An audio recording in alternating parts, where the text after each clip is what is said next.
Salut à tous et bienvenue dans ce nouveau podcast, le road trip des savoir-faire. Dans cette nouvelle émission, on va essayer d'apprendre ensemble le maximum de choses sur des destinations précises, sur des domaines d'activité, sur des activités en général qui vont t'inspirer de fou. Oui, crois-moi, dans ce podcast, on va voyager ensemble.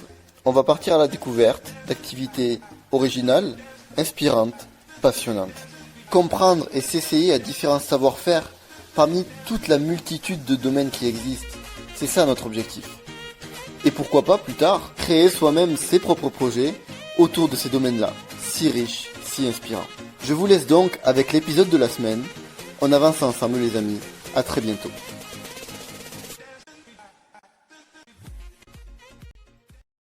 Ok, salut à tous les amis, j'espère que vous allez bien aujourd'hui. Nouveau podcast numéro 6 du road trip des savoir-faire. Aujourd'hui, de quoi on va parler? Vous l'avez vu dans le titre encore une fois, on va parler aujourd'hui de la restauration. Ok? Alors, pour commencer, je vais te dire tout de suite frérot, la restauration c'est sûrement le domaine que j'aime le moins. Ok ou pas? Alors, pourquoi j'en ai parlé? Parce que je sais que ça m'intéresse beaucoup. Vraiment, c'est quelque chose qui est plutôt à la mode aussi et qui est populaire surtout, tu vois. C'est vrai que la séduction, par exemple, c'est un peu moins populaire. Par exemple, le stand-up aussi. Mais la restauration, ouais, c'est à la mode et c'est populaire. Donc, je voulais t'en parler, même si c'est pas mon kiff. On va commencer directement par la mission de vie, comme d'habitude. Premièrement, quelle est la première mission de vie de quelqu'un qui veut ouvrir son restaurant, qui veut ouvrir son café, quelque chose en rapport avec la restauration? Tu vas participer, hein, tu vas contribuer à ce que la personne qui vient chez toi, elle aime venir chez toi, tu vois, elle y va de bon cœur parce que elle a envie de, au quotidien, se sentir bien dans un environnement dans un environnement dont elle se sent bien, d'accord? Le but c'est de construire un endroit où les personnes qui viennent, toutes les personnes qui viennent, vont vivre une expérience, d'accord frérot? On y reviendra un petit peu aussi après dans le projet. Alors, est-ce que pour tous les établissements de restauration, ça va être ça? Non. Il y a beaucoup de chaînes de fast-food qui se popularisent en ce moment. Et donc voilà, là c'est quoi l'objectif en fait? C'est quoi ta mission de vie? Ta mission, ça va pas être de faire passer forcément un extrêmement bon moment, tu vois. Le but c'est finalement être pratique là, d'accord? Ça répond à un besoin et non pas une envie. Le besoin c'est quoi? C'est que la plupart des gens aujourd'hui travaillent et n'ont pas vraiment de temps pour manger à midi, donc le but c'est de raccourcir finalement au maximum ce temps contrainte en fait, d'accord, cette contrainte de temps. Première mission de vie hyper importante.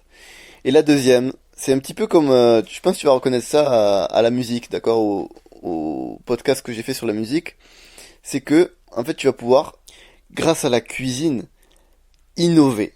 Ok, c'est comme la musique en fait, tu vas pouvoir vraiment, si tu te donnes à fond dans ça, tu vas vraiment pouvoir créer ton style. Et au bout d'un moment, frérot, forcément, si t'as de l'ambition, si t'as envie d'aller encore plus haut que ça, que la simple création, voilà, pour toi ou pour tes clients, tu vas pouvoir devenir remarquable en fait.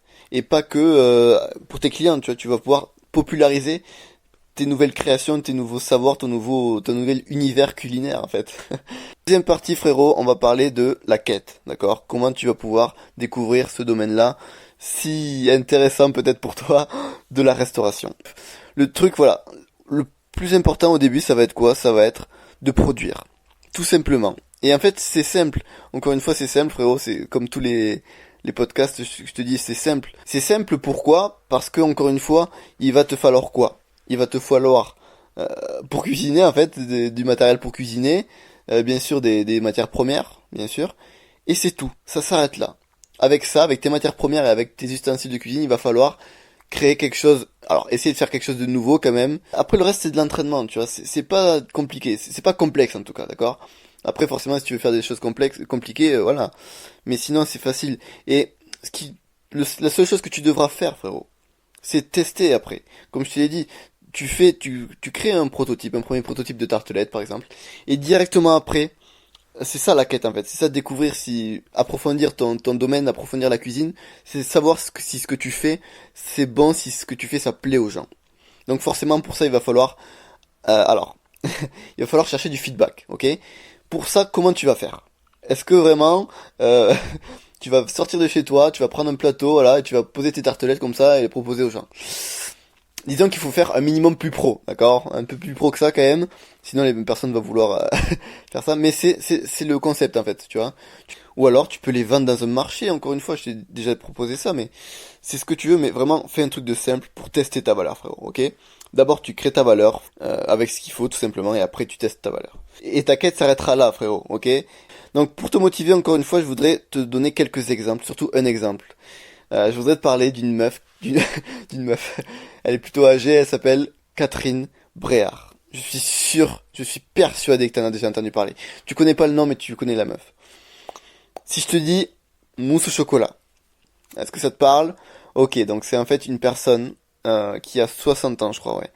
Elle, à 60 ans, elle a en fait elle a créé son entreprise.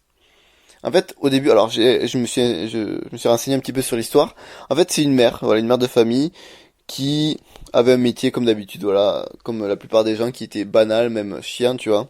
Et en fait, au bout d'un moment, il y a son fils qui lui a dit, maman, euh, promets-moi qu'un jour tu feras ce que tu veux, tu vivras de ta passion, en fait, ok? Sa passion, c'était la pâtisserie. Parce qu'en fait, voilà, elle faisait beaucoup de pâtisserie pour ses fils, je suppose, tu vois. Je crois qu'elle avait dit ça dans une interview.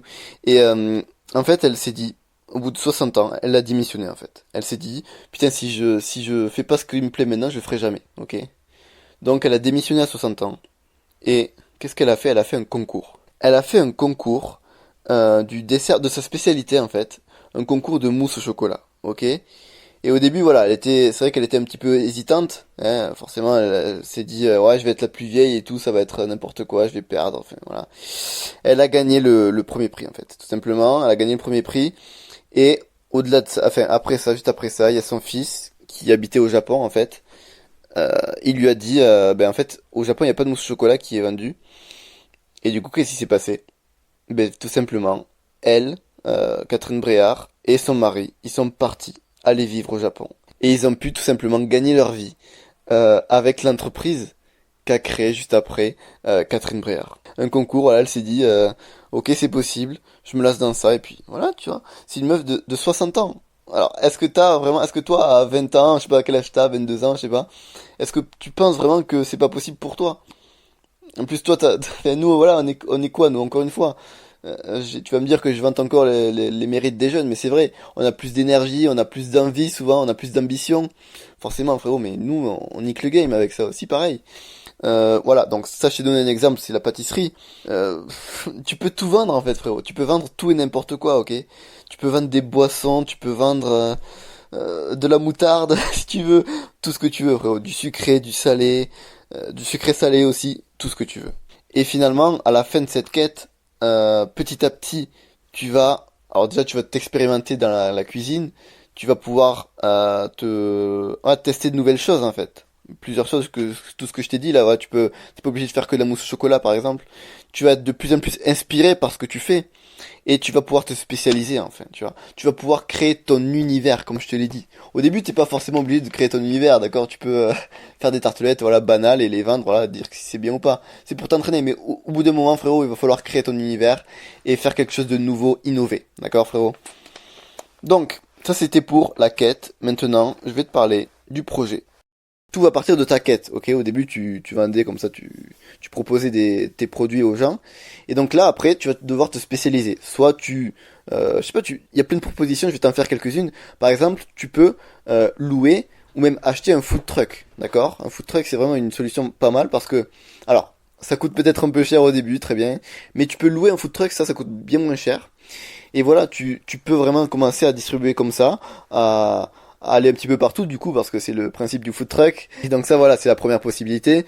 Sinon tu peux faire quoi? Tu peux aussi ouvrir directement ton premier local. Alors ton premier restaurant. Alors ça peut être un petit local au début, d'accord? C'est pas ça qui compte. Au début, vraiment, c'est commencer doucement. Tu sais très bien que nous, notre philosophie, frérot, c'est d'aller doucement, de progresser petit à petit, pas tout de suite là, aller directement dans le dur là, et ça passe ou ça casse. Non, c'est pas ça.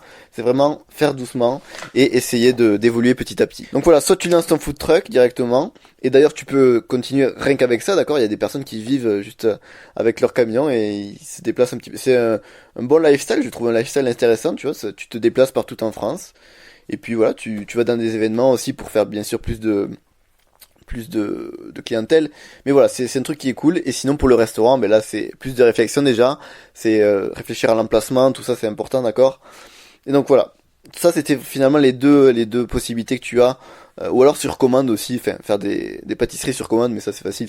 T'as un numéro de téléphone, les gens t'appellent sur ce numéro et puis voilà, tu leur donnes des commandes. Donc là pour ton projet, tu vas devoir premièrement, si tu veux trouver ton concept en fait, tu dois au début trouver ton concept, il va falloir t'inspirer de concepts qui existent déjà. Ok, donc pour ça, qu'est-ce que tu vas devoir faire?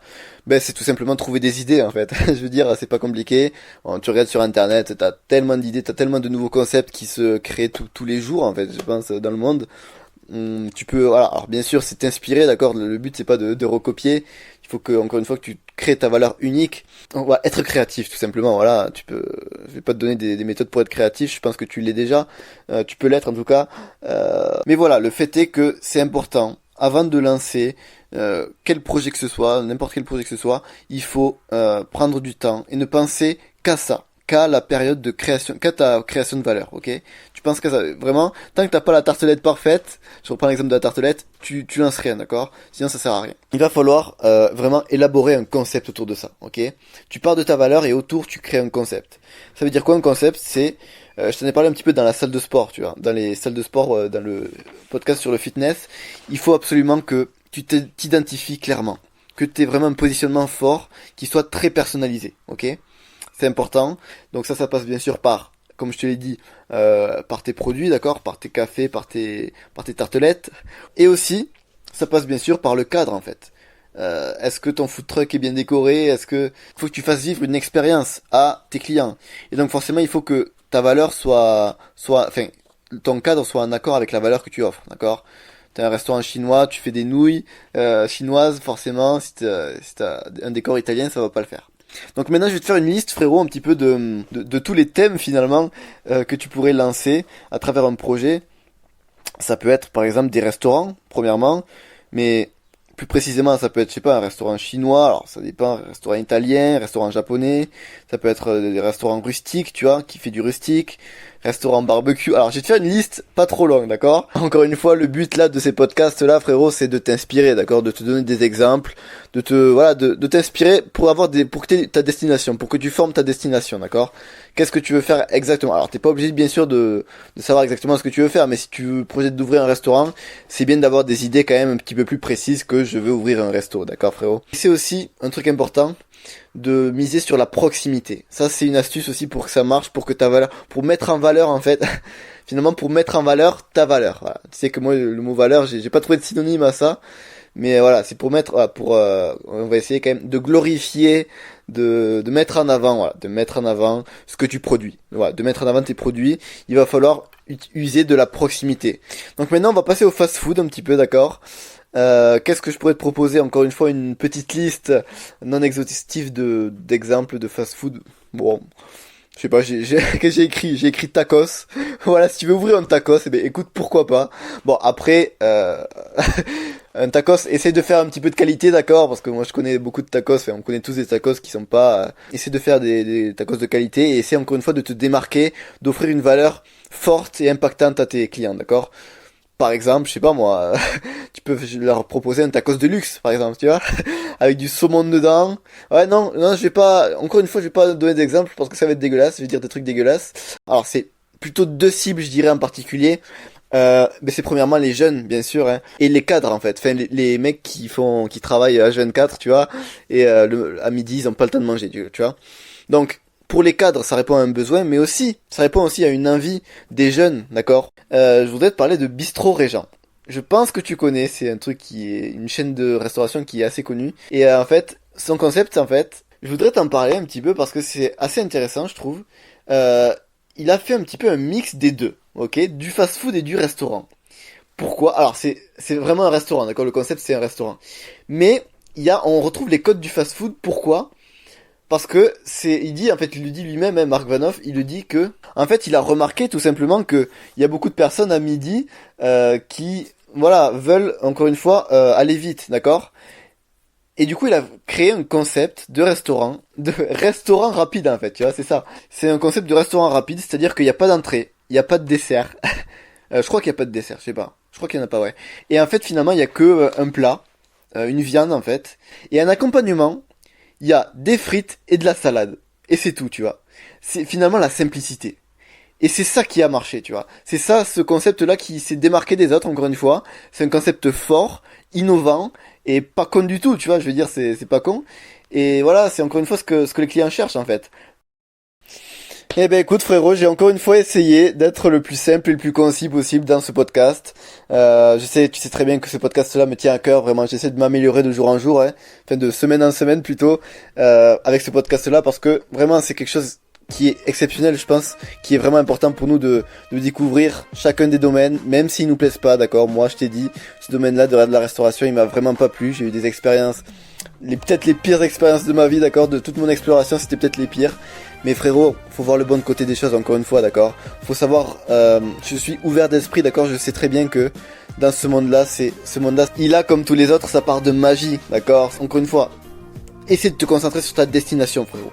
Essaie de te dire, dans 3 ans, dans 5 ans, j'aurai mon truc à moi, j'aurai ma valeur, j'aurai mes plats. Et si les personnes, elles veulent avoir une expérience de fou, de malade, il faudra qu'elles viennent chez toi, d'accord, frérot. Ce sera toi et toi seul qui aura cette valeur que tu vas créer et qui va forcément au moins rendre service aux personnes, pour ceux qui veulent manger vite, si tu veux faire un fast-food, mais qui va au mieux faire vivre des expériences, des émotions, frérot. Des émotions. Je sais pas, est-ce que t'es jamais allé dans un restaurant? Est-ce que tu te souviens pas, je sais pas, il y a peut-être 5 ou 10 ans, d'un restaurant. T'es allé une fois dans un restaurant et tu t'es dit, putain, je m'en souviens, quoi. C'était tellement extraordinaire, le cadre, la nourriture. C'est ça qu'il faut chercher, frérot, d'accord? C'est ça qu'il faut chercher. C'est ça que, maintenant, c'est à toi de produire, d'accord? T'as vécu ça, maintenant, il faut que tu le redonnes. Cette valeur-là que tu as accumulée pendant toutes ces années, cette passion de la restauration, il faut que tu la redonnes aux autres. Ok, frérot? Je t'en dis pas plus, frérot. J'espère que je t'ai motivé à fond, là, surtout sur la fin, dans ce domaine de la restauration. Frérot, je te dis à la semaine prochaine. On avance ensemble. Et à très bientôt. Ciao.